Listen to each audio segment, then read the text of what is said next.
Hello, beautiful people, Stephanie here, and today we're taking a look at the breath effects that I teach my students who take private tuition.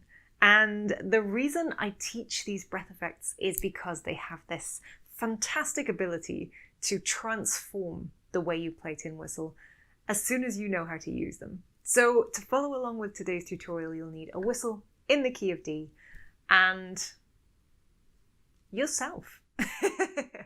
Now, usually when you mention breath in tin whistle, people often assume you're talking about the stability of effectively using the diaphragm, good posture, and the breath support that makes tin whistle playing clean and dynamic. And while all that is true, and I do have a separate video on exactly how to achieve this, today is actually playing with that breath. So once you've mastered the use of the diaphragm and the stability of your air, how to maximize the efficiency of the breath that you have and do everything you can with what you've taken in, it's time to kind of play around with it. So if you haven't followed this video yet and hit that level of basic breath control, I highly recommend trying this first and then coming back. So let's take a look at what we're trying to achieve today.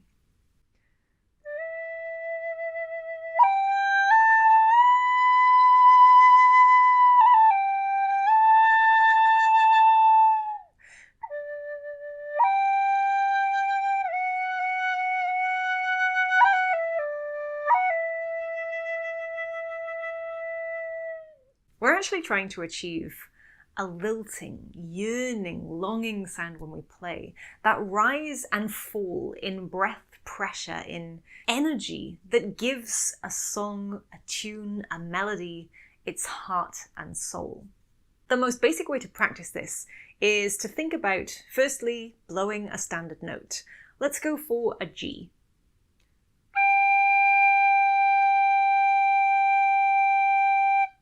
You're aiming for consistent pressure and about a medium pressure to hit that G cleanly. This is a lower octave G on a high D whistle. So that's the basics. Now what happens if you try and push that note into a high octave G by pushing more air in? So start on a low G and then push into the second octave.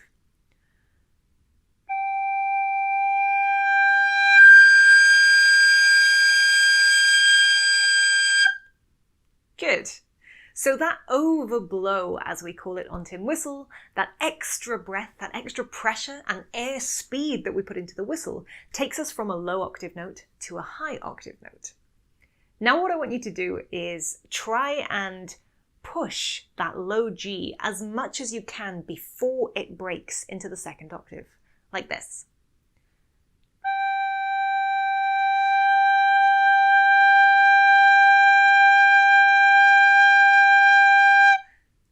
Did you notice that the G kind of got louder? It also got a little bit sharper. Let's try and see if we can take that even further. We'll start with a regular G. We'll push as close to the second octave as we can without breaking, and then we'll gently drop our breath back down to a regular G.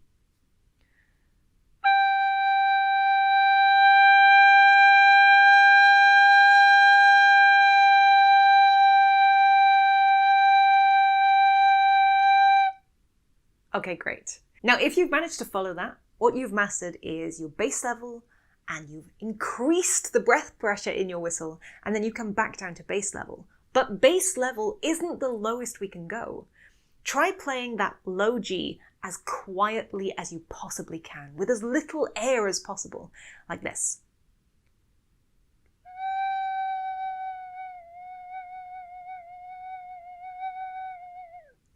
Now see if you can go from that tiny amount of air up to your regular amount of air, and then from that regular amount of air up to the most air you can put into that G before it breaks.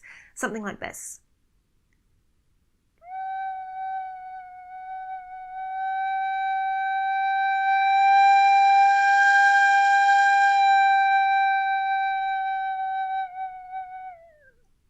You'll notice that I went up, rode that wave right up, and then came right the way back down. And this tightening of the air, that pulling back on the pressure that you put into the whistle, that playing quietly, if you will, is kind of the bottom of the wave that we're aiming for. So to create that full wave, we're going to start as gently as possible, build up to our regular pressure G, build up to our high pressure G before we break, and then come right the way back down. Let's try that again.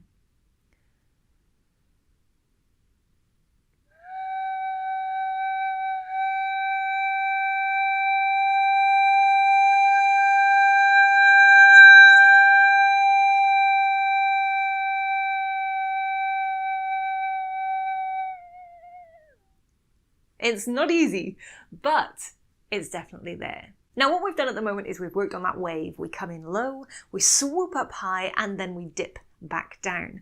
But you can also just start from regular pressure and fade that sound away by drawing that breath back in, like this.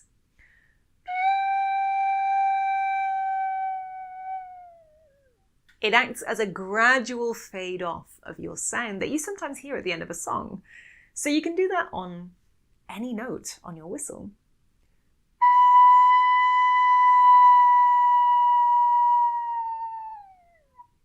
Just by really taking back the air, not putting in anywhere near as much as you need, just playing as quietly as possible, you can achieve this fade effect.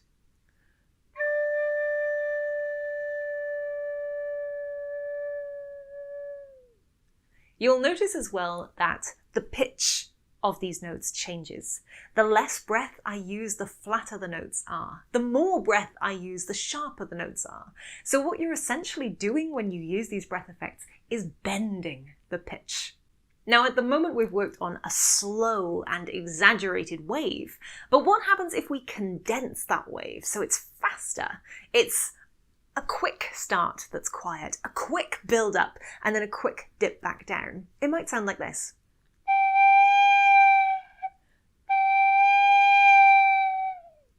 Now you may have noticed that then I was doing something different with my mouth to what I'd been doing a little bit earlier on in this tutorial.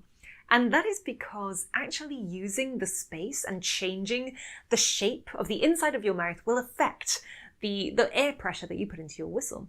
So a good way to speed up this wave effect that we're trying to get is to actually think of saying the word twoo. Think of it like an owl, twit twoo, but that twoo sound. If you allow your jaw to drop as you say twoo, you create space in your mouth that changes the pressure that you put into your whistle.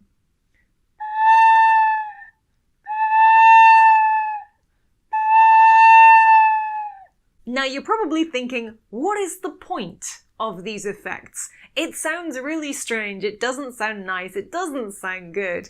Well, they actually work best in combination with ornamentation. So as an example, a slide with this raise and lower in pitch effect, in breath pressure, actually gives you some really nice effects. And the best way to practice this is to slide from an A to a B, and as you slide, think of that twoo sound. So you're going to twoo as you slide from the A, twoo. And then on the B, you're going to get to the rise of that woo, and then bring back down. Twoo. All right? Now, I might sound crazy.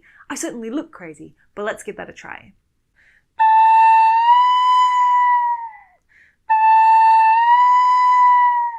Now you still might be wondering, what on earth is the point in this? But if you start working this into your slow tunes, anything that needs that extra level of emotion, anything that you feel was currently lacking in getting that raw feeling across, maybe it's anguish, maybe it's grief, maybe it's longing, maybe it's a yearning for home, which you often find in Irish ballads and traditional music. These effects bring that extra level of emotion into your playing. It's safe to say that you don't want to use them in every single phrase of the music and every time you play some ornamentation, because the one thing that makes music interesting is variety. So use these effects sparingly and use them in places where it matters.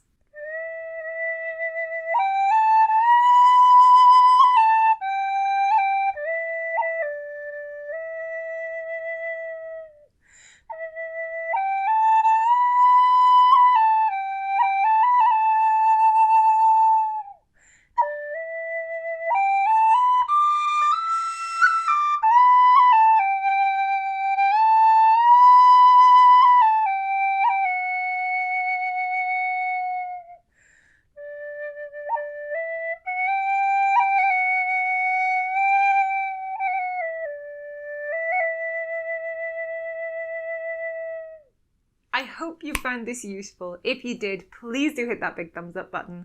Let me know by leaving a comment. And of course, don't forget to subscribe. And if you have questions about these techniques or you need a little bit more guidance, I'll try and answer anything that you leave in the comments down below. If you'd like to try some other interesting techniques on tin whistle, whether that's extended techniques, some less common ornamentation, some breath effects, or adding additional emotion to your tunes, you'll see a selection of videos on screen now that I think might be really good fun and help with your playing.